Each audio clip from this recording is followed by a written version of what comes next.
سویدا پارێزگەه هەکەل باشووری سووریە پرانیە خەڵکێوێ پارێزگەهە دروزیان di çend rojên derbasbûyî de rê nedan çekdarên hetešê derbasî navçeyên wan bibin. Şêxê wan dibêje danîna çekan li hemberî misogerkirina mafên wan e. Diruziyên Swêda li Sûriyê daxwaza çi dikin? Daxwaza otonomî dikin. Dibêjin ew ne cuda xwazin lê ji sala 2015 ve çekdarên wan hene û navçeyên xwe bi rê ve dibin. Niha jî ew wan çekan radestî desthelata nû ya Şamê nakin. Fermandarê Odaya Operasyonên Swêda Şêx Merwan ji Rûdawê re got ew ne navendiyê dixwazin le merkeziyê û dibêje le merkezî Sûriyê perçe nake. Berevbajarê Swêda diçin. Di şeva serê salê de hêzek ser bi hetešê ve xwez derbasî Swêda bibe. Ev cihê ku niha ez lêm bazgehekî kevne ya rejîma Esed. Pêşa min Şama piş min jî bajêrê Swêda a. Hêza hetešê ya ku xwez derbasî bajêrê Swêda bibe li vê cihîn rêgirî ji aliyê jora operasyona Swêda li wan hate kirin û nehêliştin ku derbasî bajêrê Swêda bibin. Bê ku kêşew alozî di navbera wan de durist bibin her di vî cihî re. Vegeran careke dî berê xwe dana Şamê.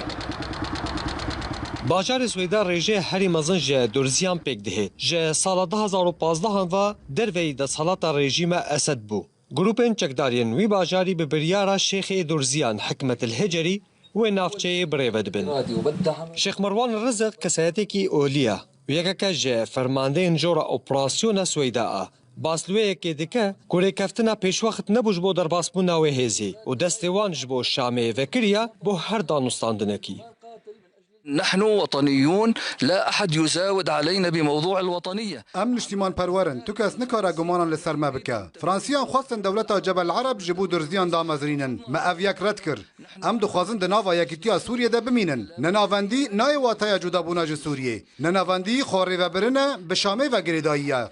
يدير شؤونه ولكنه يبقى تابع إلى دمشق.